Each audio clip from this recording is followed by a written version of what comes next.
요즘 시중에 하얼빈이라는 영화가 아주 절찬리에 상영되고 있는데요. 이 하얼빈은 독립투사인 안중근 열사가 1909년 10월 26일 하얼빈역에서 이토 히로부미를 저격한 내용입니다. 영화는 그렇게 해서 끝나는데 역사적으로 보면 그 뒷얘기들이 있습니다. 30년 후인 1939년 10월 15일 황당한 일이 벌어졌다고 합니다. 지금의 신라 호텔 자리에 이토 히로부미를 추모하는 그런 보리사라고 하는 사당이 있었는데요. 바로 그곳에서 안중근 열사의 아들인 안준생이라고 하는 사람이 아버지를 대신해서 일본의 또 이토의 가족에게 사죄한다. 그런 일이 벌어졌습니다. 그리고 다음 날 그 이토의 아들인 분키지라고 하는 사람을 만나서 정식으로 용서를 구하고 이런 것들이 이제 신문에 나고 알려지고 그런 거죠. 여러분, 안중근 열사의 아들 안준생 이분이 왜 그랬을까요? 자발적으로 그랬을까요? 당연히 아니죠. 총칼로 위협해서 그랬을까요? 또 그렇게도 안 되지요. 돈으로 매수를 한 것입니다.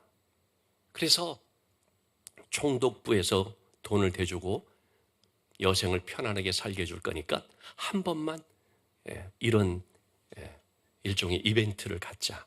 그렇게 된 거죠. 그리고 그는 그 일본의 돈으로 호강하면서 중국 상하이에서 윤택하게 살았다고 합니다. 그러나 그것도 잠시뿐이죠. 왜냐하면 1945년 일본이 패망을 했으니까.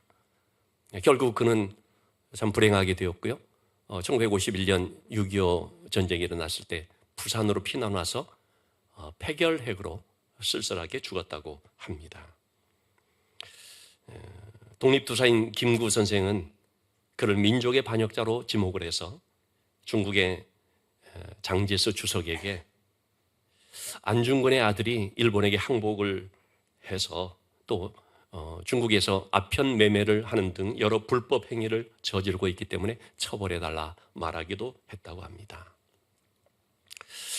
돈의 유혹 앞에 무너져서 아버지의 이름을 먹칠하고 부끄러운 인생이 돼버린 것을 볼 수 있습니다.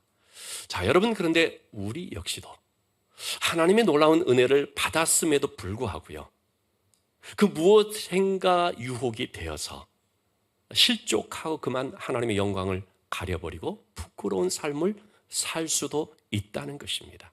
남 얘기가 아니라는 것이죠. 오늘 우리가 본문에서 보는 삼손이 또 그렇게 됐습니다. 우리 지난 시간에 살펴본 것처럼 삼손은 에낙골의 은혜를 체험했죠. 목마라 죽어갈 때 하나님 앞에 간절히 부르짖었더니 하나님께서 우묵한 곳을 터치하셔서 그곳에서 샘이 나게 하고 그것을 먹고 그래서 기력을 회복하고 소생하게 되는 내용들을 봤습니다. 근데 여러분, 이런 에낙골의 은혜라는 것은 일회적으로 끝나면 안 되는 것입니다. 계속해서 그 하나님의 은혜를 간구하면서 늘 채움을 받아야 되는 거죠. 그렇지 않으면 고갈되어 버리고 결국은 잘못되게 되는 것입니다. 삼손이 그렇게 되어버렸습니다. 오늘 본문의 말씀은 사실 편의상 오늘 본문 읽었습니다만 16장 전체를 좀 살펴볼 필요가 있는데요. 1절에서부터 3절까지 말씀을 보면 삼손이 또 어디를 갔냐면 한 기생을 보고, 여러분, 무엇을 보느냐가 참 중요하죠. 삼손은 이렇게 자꾸 이성 혹은 성적인 그런 것에 유혹을 받는 것입니다. 그래서 그 기생 집으로 들어가서 잠시의 그런 쾌락을 누리고자 하는 거죠. 그러자 블레셋 사람들이 그걸 알고서 매복을 했다가 이제 새벽녘에 들이닥쳐서 삼손을 해치려고 하는데, 이걸 눈치챈 삼손이 참 힘이 장사기 때문에 막 기둥뿌리를 뽑아가지고 그래서 그것을 급히 달아나는 그런 내용들이 나옵니다. 죄를 즐기려다가 하마터면 큰일 날 뻔한 사건이 있었던 것입니다. 여러분, 이것은 하나님께서 삼손에게 좀 경고하는 일종의 사인이라고도 볼 수가 있는 것이죠. 그러면 그런 걸 깨닫고 돌이켜야 되는 것입니다. 그러나 삼손이 그렇게 하지를 않았습니다. 이어지는 말씀 4절에서 5절까지 말씀 보면 이번에는 또 들릴라라고 하는 한 여성을 보고 또 그를 사랑하게 됩니다. 한마디로 이성의 눈이 멀어서 그만 이 들릴라라는 여성이 어떤 여성인지도 파악하지 않고 그에게 빠져버리고 만 것입니다. 들릴라라는 여성은 어떤 여성이었습니까? 삼손을 사랑하는 그런 사람 아닙니다. 들릴라는 돈을 사랑하는 사람이었죠. 그러니까 들릴라는 돈에 눈이 먼 사람입니다. 삼손은 이 여성에게 눈이 멀어버리고 들릴라는 돈에 눈이 멀어서 블레셋 방백들이 와서, 블레셋은 5 도시국가로 형성이 됐거든요. 그래서 5 방백들이 있죠. 그들이 거금을 줄 테니까 삼손의 비밀을 좀 알려달라, 캐내어달라 라고 한 거죠. 그 돈에 눈이 먼 들릴라가 흔쾌히 받아들였겠죠. 그래가지고 이제 그때부터 삼손을 조르기 시작하는 것입니다. 자, 그러자 삼손이 일단 자기의 비밀 이런 것이다라는 걸 얘기해 주는 것이 3차례 나옵니다. 7절의 말씀에 삼손은 말하기를 새 활주를 가지고 7으로 결박하면, 새 활줄 7으로 나를 결박하면 내가 꼼짝 못하고 힘을 못 쓴다. 그래서 들릴라가 그렇게 또 시도하죠. 그랬더니 그냥 후두둑 다 끊어버리죠. 그게 아닌 것입니다. 두 번째로 11절의 말씀을 보면 이제 삼손이 또 말하죠. 새 밧줄로 나를 결박하면 그러면 내가 또 힘을 못 쓴다. 또 그렇게 했죠. 그렇자 불에 탄 삼처럼 또 그냥 툭 끊어버리고 말죠. 또 실패하고 말았습니다. 세 번째로 13절 말씀에 삼손은 자기 힘의 비밀이 약간 근접한 얘기를 슬쩍 흘리고 맙니다. 내 머리털 7가닥을 배틀 날실에 섞어 짜면은 내가 힘을 못 쓴다. 들릴라가 또 그렇게 하죠. 그러나 이번에도 역시 또 힘을 쓰면서 그냥 다 배틀째 뽑혀버리고 말았죠. 자, 여러분, 이쯤 되면 삼손은 이 배후에 블레셋이 있다는 걸 눈치채야 되는 거 아닙니까? 그러면은 빨리 떠나야 되는 거예요. 야, 여기 있다가는 정말 내가 큰일 나겠구나 해야 되는데 여전히 머무릅니다. 왜 그럴까요? 괜찮겠지. 아직까지 내 비밀을 말하지 않았으니까 괜찮겠지. 그리고 조금 더 즐기다가 가자. 이 선만 넘지 말자. 여러분, 그런 생각으로 죄의 자리에 위험하다는 걸 알면서도 머무르는 경우들이 있지요. 잠언서 6장 27절에서 29절의 말씀은 참 여러분, 하나님의 말씀을 보면 굉장히 우리 전곡을 찌르는 그런 말씀들이 많지 않습니까? 이 본문의 말씀도 그렇습니다. 이 음행에 관한 말씀이 되겠는데, 불을 품에 품고서야 타지 않겠느냐. 여러분, 불장난 하다가 방화가 막 돼버리지 않습니까? 불을 품고서 어찌 타지 않겠냐는 거죠. 숯불에다가 발을 딱 대고 있으면 그 발이 되지 않겠느냐는 거죠. 남의 아내와 통관하는 사람도 그런 것과 같다. 그럼 들킨다라는 말이 아닙니다. 그러면 상한다. 자기를 망친다라는 말이죠. 그렇기 때문에 우리는 위험한 불장난을 하지 말아야 됩니다. 요셉의 경우를 보시면 여러분 어떻습니까? 창세기 39장 10절 말씀 나오는 것처럼 보디발의 아내가 요셉을 날마다 유혹을 하죠. 날마다 청했다고 했습니다. 간청했다고 했습니다. 연애하자, 더 나가서 동침하자. 그럴 때 요셉이 어떻게 했습니까? 함께 있지도 않았을 뿐만 아니라 어느 날 갑자기 딱 붙잡으니까 딱 뿌리치고 나와버리죠. 도망을 치는 거죠. 한 번에 거절을 해버리는 것이죠. 삼손에게 바로 그런 결단이 필요한 것인데 삼손은 그렇게 하지 않았다는 것입니다. 자, 그러자 들릴라가 어떻게 하겠습니까? 3번씩이나 속았지 않습니까? 그러니까 참 소위 좀 열이 더 받치게 되겠죠.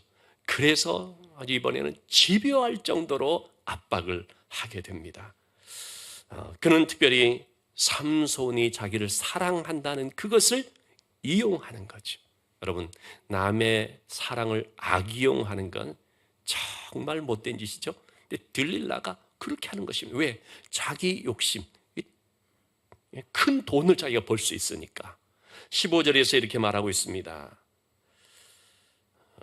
당신이 어찌 나를 사랑한다 하느냐.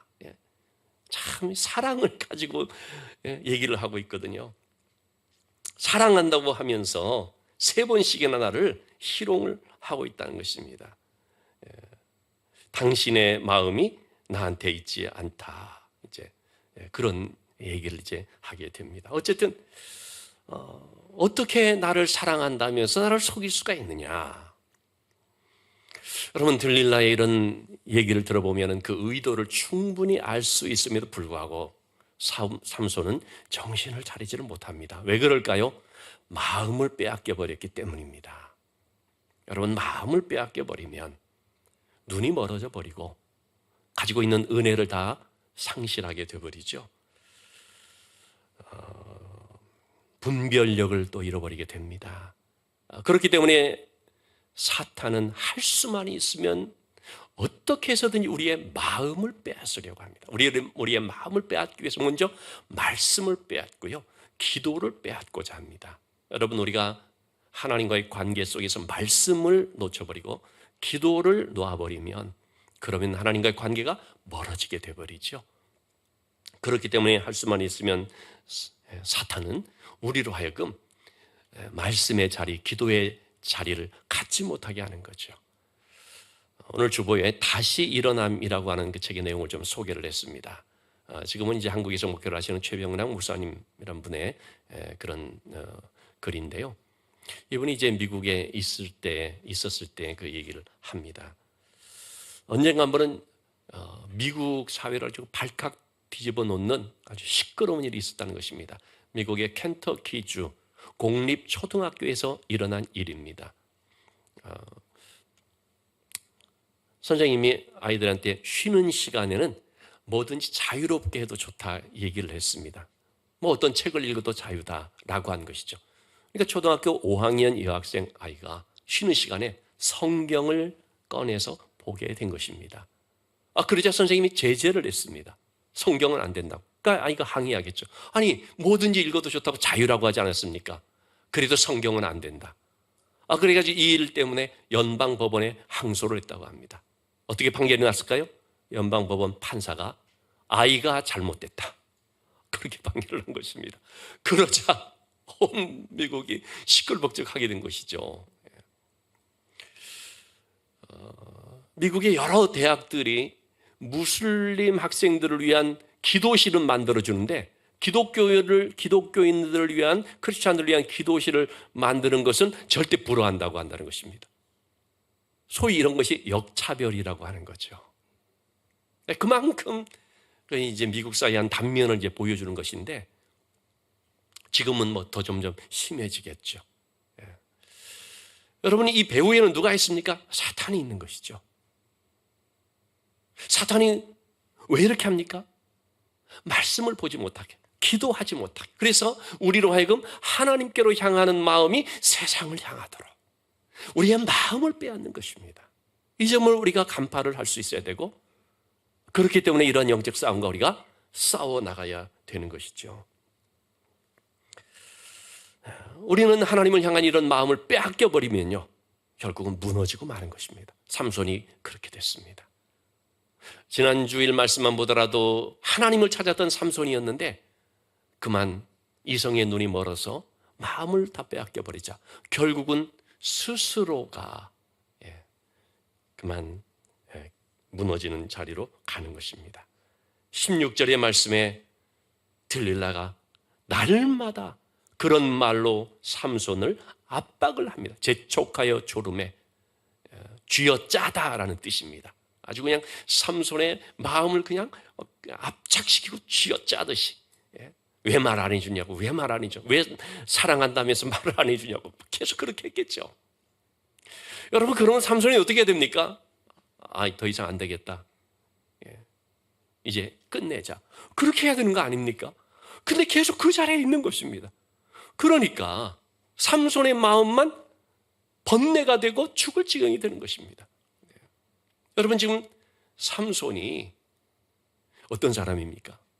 이스라엘의 사사로 세움받은 사람입니다.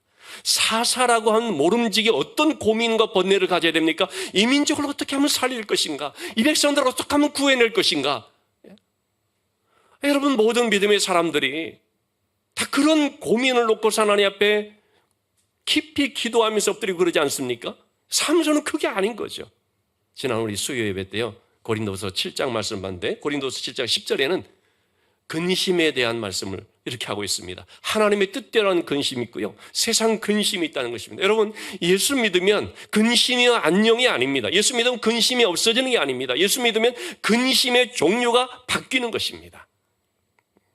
전에는 세상적인 근심만 하고 있던 우리가 예수 믿고 난 뒤에는 하나님의 뜻대로 하는 근심으로 바뀌게 됩니다. 한 영혼을 어떻게 구해낼 것인가, 어떻게 우리 선교 사명을 감당할 것인가, 어떻게 하나님의 영광이 살아갈 것인가, 이런 하나님의 뜻대로 하는 근심을 하게 될 때는 그것은 구원에 이르는 회개를 낳게 되지요. 그러나 세상 근심을 가지고 살게 되면 어떻게 더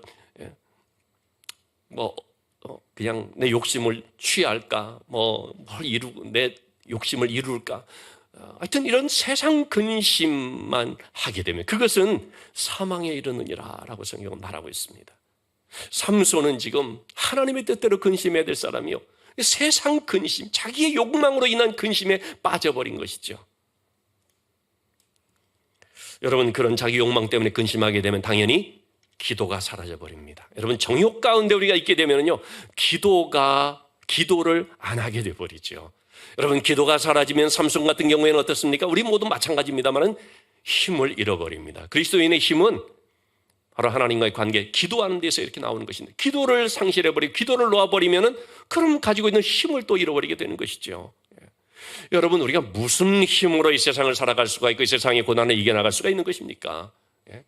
우리가 가진 어떤 재능, 또는 우리가 가진 물질, 어떤 스펙, 내가 가진 인간관계, 여러분, 그 힘으로서 우리가 세상을 이길 수가 있습니까? 그건 힘이 아닙니다.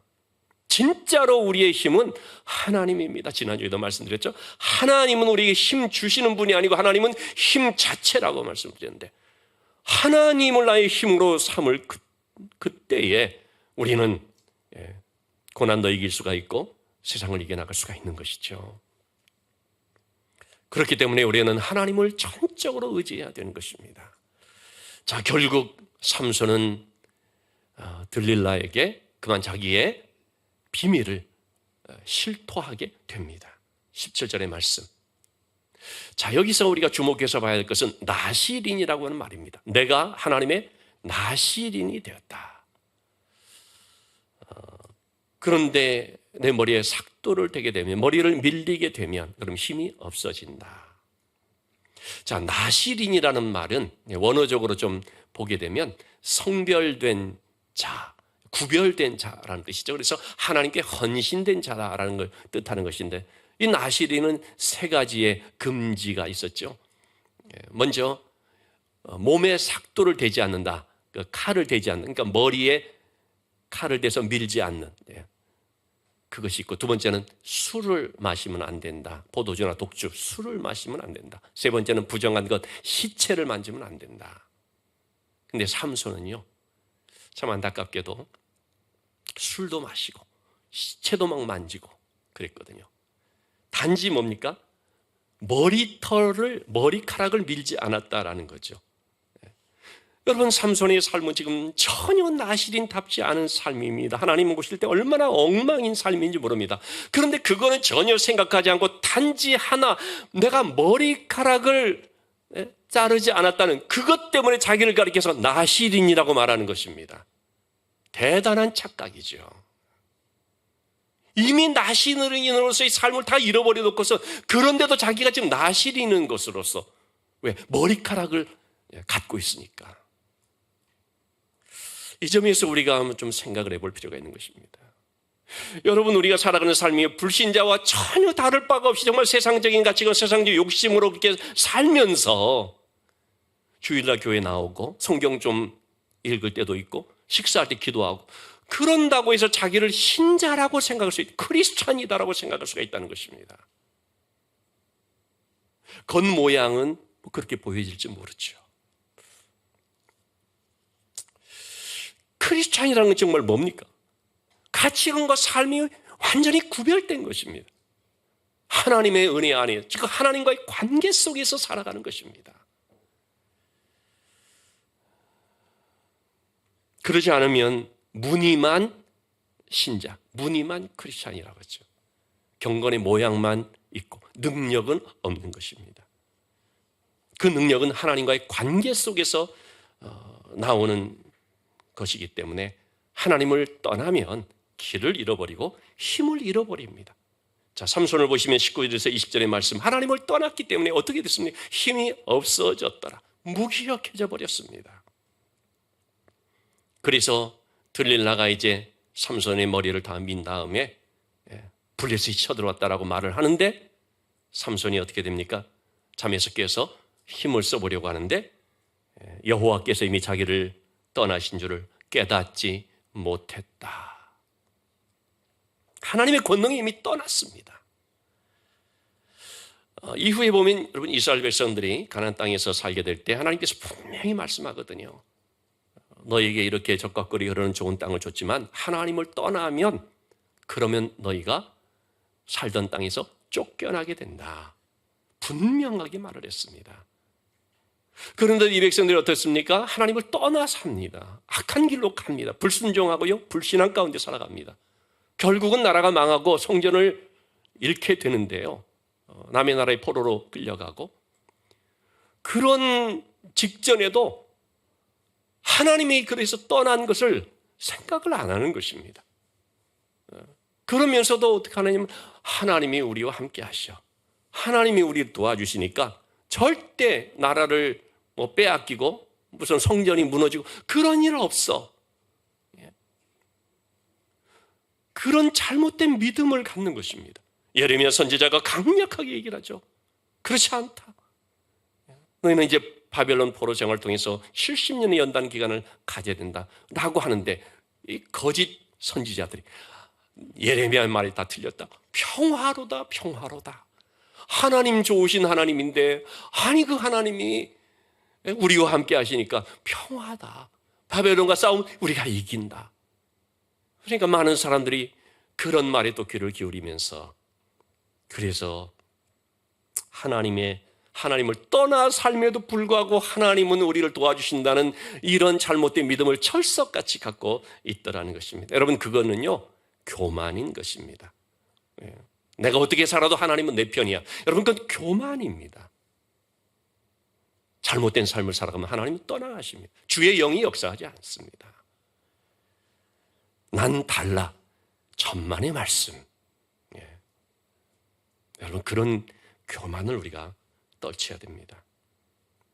여러분, 우리는 자신이 믿고 싶은 대로 믿는 경향이 있습니다. 오늘날에도 여러분, 우리의 사회를 보십시오. 크리스찬이라고 하는데 자기가 믿고 싶은 대로 믿는 것입니다. 여러분, 우리가 성경을 보는 이유는요, 우리의 잘못된 걸 고치고 올바르게 믿기 위함입니다. 그래서 우리는 성경 말씀을 보면서 내 잘못된 믿음을 고쳐서 바른 믿음을 가질 수 있어야 됩니다. 삼손은 자기 힘의 근원이 머리카락에 있는 줄로 믿었습니다. 잘못된 믿음입니다. 머리카락이 무슨 힘이 있습니까? 자기의 힘의 근원은 머리카락이 아니고 하나님과의 관계 속에 있는 것이었습니다. 우리의 힘은요, 하나님과의 관계 속에 있는 것입니다. 그래서 우리가 하나님 안에 있으면 충전이 되어서 충만함을 잊고 강건함을 얻게 되는 것이고요, 하나님 떠나면 그 힘을 빼앗기고 잃어버리고 방전이 되는 것입니다. 여러분, 아무리 좋은 제품이 있어도 배터리가 방전되면 쓰지 못합니다. 아무리 최첨단의 자동차를 우리가 가지고 있어도 배터리가 방전되면 꼼짝 못합니다. 여러분, 우리가 충전되는 인생을 살고 있습니까? 방전되는 인생을 살고 있습니까? 저는 말씀을 준비하면서 그 질문이 딱 떠올랐습니다. 충전되는 인생인가? 방전되는 인생인가? 저는 다음 주 우리 필리핀 단기 선교를 가서 끝나고 2월 13일부터 4월 10일까지 안식월을 갖게 됩니다. 제가 안식월을 가지면서도 하나님의 은혜 가운데 하나님과의 관계 속에 있게 될 때는 충전되어서 힘을 얻을 수가 있을 것입니다. 그러나 영적으로 방심하면서 그냥 쉬는 그런 쪽으로 있게 되면 어떻게 될까요? 영적으로 방전이 되는 것입니다. 그래서 제가 딱 돌아왔을 때 어떻게 됐나 보시기 바랍니다. 여러분, 우리 모두 다 내 힘이 많고 적고 그건 아무 의미가 없습니다. 하나님과 어떤 관계 속에 있는가, 하나님 은혜 안에 있을 때만 우리가 체험을 받게 되는 것이고, 하나님을 떠나면 방전되는 인생, 불경건한 것과 짝하면서 계속 그것과 접하면서 그 가운데 살게 될 때, 삼손처럼 들릴라하고만 엮여지는 가운데 있게 될 때 모든 좋은 은혜를 다 빼앗겨버리고, 그리고 그만 그 주어진 힘마저도 방전되어 버리는 인생이 되는 것입니다. 결국 삼손은 그래서 결박되고 말았습니다. 힘을 잃었으니까 결박이 되는 거죠. 21절의 말씀에 블레셋 사람들이 그를 붙잡아서 그의 눈을 빼고 끌고 가사에 내려가서 놋줄로 매고 그에게 옥에서 맷돌을 돌리게 했다 말합니다. 삼손은 그때 아마도 피눈물을 흘렸을 것입니다. 왜 내가 이렇게 되었던가? 여러분, 삼손이 그런 육적인 삶을 살게 되는 이유가 무엇 때문입니까? 한마디로 사명을 잃어버렸기 때문입니다. 여러분, 우리가 출애굽기 민수기의 말씀들을 보면요, 특별히 출애굽기에서 하나님께서 이스라엘 백성들을 얼마나 놀라운 구원의 은혜로 애굽 땅에서 나오게 해주셨습니까? 유월절의 사건, 홍해를 건너게 하는 이 모든 것들을 통해서 하나님의 그 전능하신 능력, 강한 팔로서 애굽의 종살이를 종지부를 찍고 그 430여 년 만에 애굽에서 나오게 하십니다. 엄청난 은혜를 받은 것입니다. 놀라운 구원을 받은 것입니다. 그런 그들이 광야로 딱 접어들면서 어떻게 됩니까? 조그마한 문제가 생기면 원망불평을 쏟아내는 것입니다. 왜 그럴까요? 그들은 하나님이 자기들을 구원한 것은 압니다. 근데 하나님이 자기들을 구원했다는 것만 알 뿐 하나님이 왜 구원해 주셨는지를 모르는 것입니다. 여러분, 하나님께서 우리를 구원해 주시고 하나님께서 놀라운 은혜를 주셨을 때는요, 반드시 그것은 우리에게 뜻이 있었습니다. 하나님의 사명이 있었습니다. 그래서 여러분, 우리가 신앙생활을 하면서 반드시 두 가지를 알아야 됩니다. 누가 나를 구원해 주셨는가? 하나님. 하나님이 나를 구원해 있다는 것을 알지만 동시에 왜 구원해 주셨는가? 왜 나를 이처럼 하나님의 자녀로 삼아 주셨는가? 사명 때문이라는 거죠. 나 혼자 잘 먹고 잘 살고 나 혼자 예수 믿고 혼자 천국 가고, 그게 아니라 바로 우리를 통하여서 세상 가운데 나가 믿지 않는 영혼들을 주께로 인도하도록 하는 그 사명 때문이라는 것입니다. 그래서 구원의 은혜를 받은 사람은 조심하면서 정말 진지하게 살 수밖에 없는 이유가 무엇 때문이냐면 사명 때문인 것입니다. 이 사명을 망각한 사람은요, 내가 예수 믿고 구원받는다 할지라도요, 그 삶의 모습을 보면 굉장히 태만하고 방심하고 제 멋대로 살고, 소위 좀 미안한 말이지만 구원파가 그런 식이 되는 것이죠. 나 구원받았으니까 됐다. 회개할 일도 없다. 무슨 죄를 지어도 다 괜찮다. 왜? 다 예수님 십자가에서 해결해 주셨으니까. 여러분, 그런 좀 퇴폐적인 인생이 되면 안 되죠. 우리는 하나님이 나를 구원해 주셨고 나를 사랑하신다는 사실을 잘 알아야 되지만 동시에 왜 나를 구원해 주셨나? 이 사명을 절대로 놓치지 말아야 되는 것입니다. 자, 그러면 삼손은 그냥 이렇게 해서 끝나버리는 것입니까? 하나님의 역사에는요, 놀라운 반전이 있습니다. 역설적인 일들이 있습니다. 먼저 된 자가 나중되고 나중된 자가 먼저 되고, 내가 완전히 낮아졌다 싶었는데 오히려 그 가운데서 하나님의 은혜를 체험하고, 삼손은 비록 육신의 눈이 뽑혀졌지만, 즉 육의 눈이 멀어졌지만, 그러고 난 뒤에 비로소 영의 눈이 떠지게 되죠. 감겨져 있었던 영의 눈이 열려지게 되죠. 22절의 말씀입니다. 그의 머리털이 밀린 후에 다시 자라기 시작하니라. 여러분, 이것은 시간이 좀 지나니까 당연히 깎은 머리카락이 자라지, 그 뜻이 아닙니다. 성경은 그런 식으로 그냥 의미 없이 기록된 말씀은 없습니다. 다시 자라기 시작하니라. 무슨 뜻이겠습니까? 영의 눈이 떠져서 자신의 잘못을 깨닫고 하나님 앞에 엎드려서 하나님의 은혜를 구하게 될 때 하나님과의 관계가 다시 시작되는, 하나님의 은혜가 다시 그에게 임하는, 그걸 지금 말해주고자 하는 것입니다. 여러분, 이처럼 하나님은 실패한 자라고 할지라도 다시 하나님을 찾으면 일어서게 하시고 그의 영을 부어주시사 은혜 베풀어 주시며 사명 감당하게 하시는 줄로 믿습니다. 결론의 말씀입니다. 여러분, 우리는 삼손을 통해서 주의 영이 함께하면 어떤 능력이 나타나는지를 알게 됩니다. 또 반면에 하나님께서 떠나시게 되면 어떻게 초라해질 수 있는지도 보게 됩니다. 자, 여러분, 우리는 누구나 다 우리 내면에 들릴라가 있다고 볼 수 있습니다. 들릴라라고는 특별한 여성, 들릴라를 영어로 하면 딜라일라거든요. 딜라일라. 조영남 씨가 딜라일라라는 노래를 불러서 인기를 얻기 시작했죠. 노래는 참 멋있어 보일지 모르지만 사실은 그 이름 자체는 부끄러운 이름입니다. 근데 여러분, 특정 어떤 사람이 들릴라가 아닙니다. 내 안에 하나님께로 향하는 마음을 막고 하나님보다 더 사랑하는 무엇이 있을 때 그게 들릴라가 되어버립니다. 물질에 대한 탐심, 성적인 욕망, 인정받고자 하는 욕구, 출세욕, 여러분, 그런 것들이 하나님보다 더 내 마음을 차지하고 있고 그걸 하나님보다 더 내가 사랑하고 있다면 그게 들릴라가 되는 것입니다.